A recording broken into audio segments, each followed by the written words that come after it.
6:03 a.m., 3 Venezuelan patrol ships tore through the Caribbean haze, engines screaming, wakes carving white streaks across the sea. Above them, a Seahawk circled, cameras tracking every movement, and something unexpected in their wake. The Caribbean waters roared under the surge of 3 Venezuelan patrol ships, cutting through the morning haze at 28 knots. The vessels weren't keeping distance. They were moving to block, heading straight for the heart of the U.S. Navy carrier group south of Curaçao. On the flight deck of the USS George Washington, a tense silence fell. Alarms screamed through the ship. The CIC flashed with 3 fast contacts, bearing 217, range 12 nautical miles.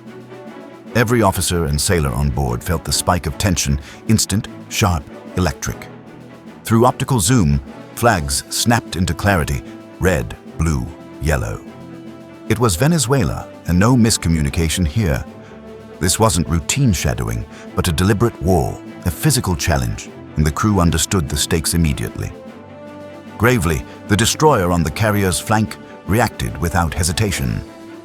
Turbines screamed, bow pivoting 10 degrees starboard, carving a foaming wedge of white water as it surged forward. Communications lit up, calm and measured. Contacts closing at 28 knots. Recommend intercept posture. Maintain course. The USS George Washington itself remained steady, unwavering, a visible demonstration of deterrence. Every eye aboard registered the silent calculus. 3 fast-moving hulls were attempting to assert a blockade. The carrier's course, its steady bow cutting through the sea, was the loudest message possible. The U.S. was not slowing. On the flight deck, the crew moved with trained precision. Tie-down chains snapped from the MH-60R Seahawk, rotor blades unfolded, and safety pins were released over the intercom. A single line cut through the noise. They're trying to block us. The hulls below, tight formation, no deviation. The strike group, worth more than $13 billion, faced a stark reality: yield or demonstrate unwavering resolve. Muscle memory and countless drills ensured every action was exact. Tie-downs cleared, rotors flexed. "Clear left," one sailor yelled, and the Seahawk surged upward, climbing into the humid Caribbean air with the grace of a predator. At 6:05 a.m., Gravely's engines thumped against the water as the destroyer surged ahead, bow cutting a gray wedge across the carrier's path. Inside the CIC, the surface watch officer's voice pierced the hum of turbines. Contacts now inside 10 nautical miles. Bearing steady. Speed constant at 28 knots. The captain's hand remained steady on the console, gaze fixed on the shrinking radar blips. Every officer aboard understood. In situations like this, visibility alone was a weapon, no targeting, no lock-on, pure demonstration of presence. Gravely banked slightly, turbines roaring at 90% power. The 5-inch Mark 45 gun turret pivoted deliberately, catching the first rays of sunlight, precise and deliberate above. The Seahawk received launch clearance. Razor 21, go, weapons cold, eyes on, copy Gravely. 90 seconds later, the helicopter lifted into the air, every movement exact, every action rehearsed. On the deck, crew worked silently, muscles attuned to decades of training. Tie-downs cleared, rotors flexed, and the Seahawk leapt upward, slicing through the morning haze. Radar and optical systems in the CIC are updated continuously. The Venezuelan patrols fanned slightly, maintaining formation, each wake tracing a precise, shallow V across the carrier's nose. Communications officers transmitted calmly. Unidentified Venezuelan naval vessels. This is a United States warship operating in international waters. You're crossing a restricted formation. Alter course immediately. Silence. Below decks, engineers maintained full power, turbines thundering. CIWS mounts hummed at idle, ready to spin into action. Every camera, every radar pulse, every sensor logged the encounter. No panic, only precision. At 6:08 a.m., binoculars revealed silhouettes crisp against the Caribbean waters. White scars cut through deep blue as hulls surged forward. The intent was unmistakable even without radar locks. Range to lead vessel, 8.6 nautical miles. The USS George Washington held course. Unyielding. In naval terms, this was a statement. You initiated this. You finish it. Every sailor felt the weight of the moment. The Seahawk banked closer, sensors locking onto the vessels. 3 fast patrol ships, 6 nautical miles ahead, fanned in a V formation. Razor 21 airborne, the pilot reported. Altitude 500 feet. Eyes on formation in 1 minute.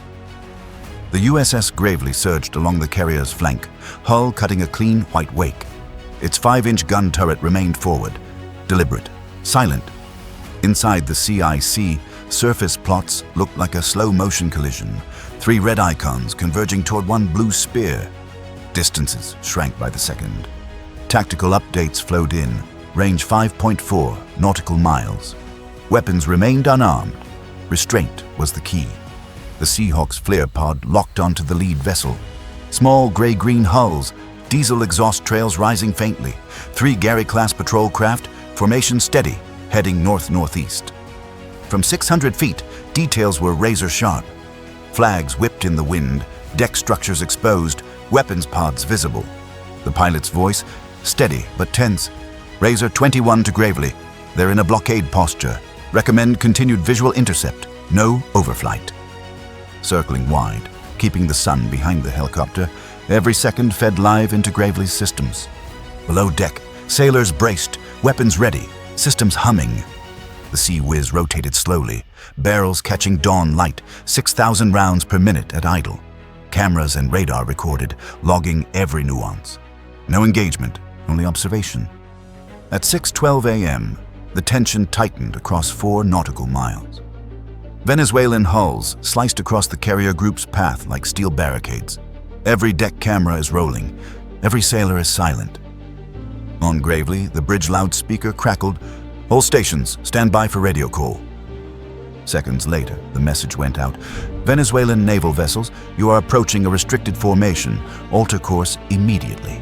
Static, then clipped English reply. "You are entering our security zone. Reduce speed and change heading now." Radar confirmed closing speed. 27 knots, distance 3.8 nautical miles. The Seahawk maintained orbit, FLIR turret fixed on the lead hull. The camera revealed missile pod silhouettes uncovered and angled, streaming live under the destroyer's systems. Razor 21 to Gravely. Visual on weapons pods. No radar locks detected. Copy. Hold orbit. On the carrier's flag bridge, the commander's gaze remained fixed. This was not an escort. This was a blockade, executed with precision. At 6:18 a.m., the Caribbean waters began to calm. Engines of the Venezuelan patrols throttled back, speed easing from 20 knots down to 18. Wake lines flattened, the spray fading like exhaled smoke. The aggressive posture softened into observation.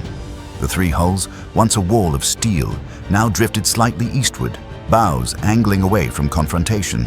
Inside the USS Gravely's CIC, every operator held their breath, hands poised over controls. The tension didn't evaporate. It bent slightly, like a taut cable, still charged, but yielding. Contacts were reducing speed, formation loosening fractionally, and every radar ping, every FLIR feed confirmed the shift. Razor 21 circled overhead, a silent guardian above the unfolding chessboard. From 700 feet, the lead hull's exhaust shimmered in the morning heat. The FLIR pod captured every detail.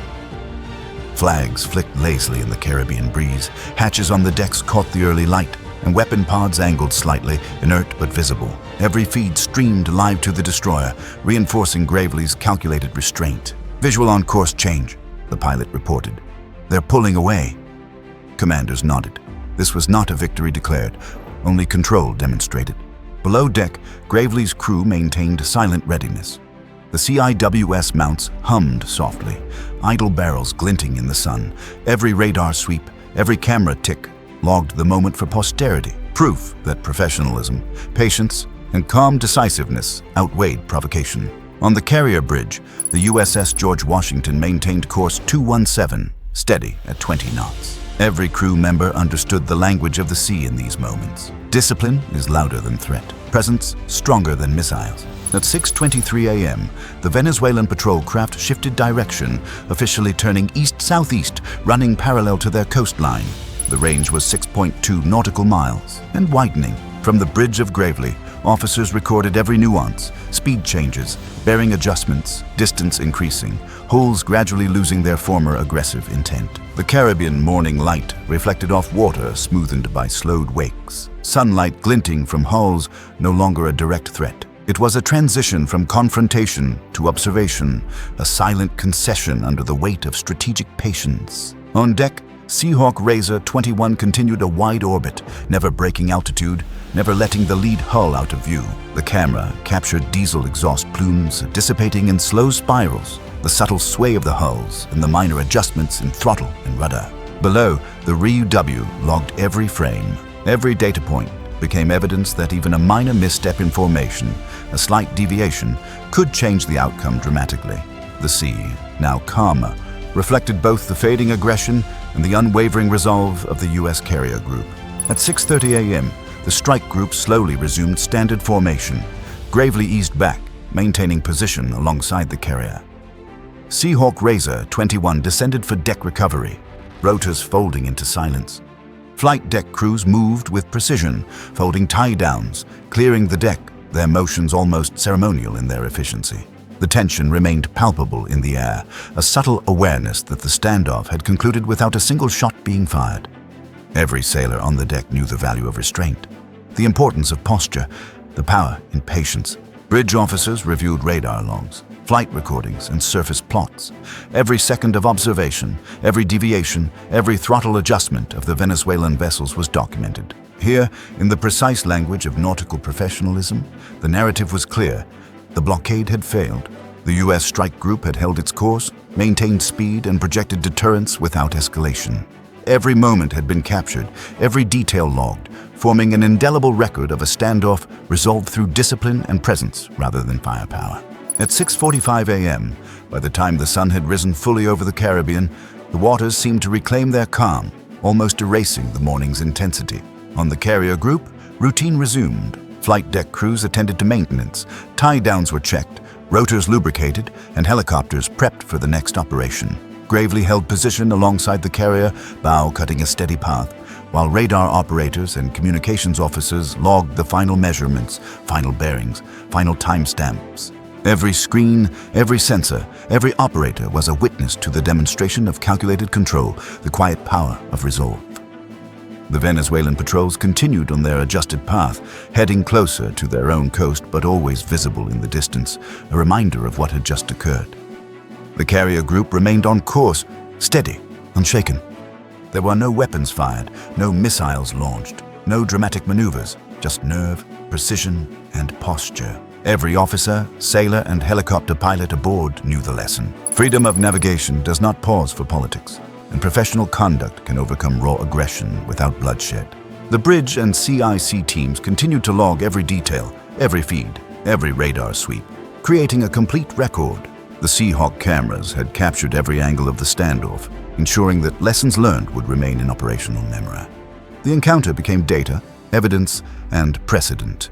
Every officer understood that confrontation was avoided not by chance, but by preparation, restraint, and tactical clarity. If you want to follow every tense standoff, every precision maneuver, and every decision that shapes the seas, hit subscribe and stay with us for the next encounter.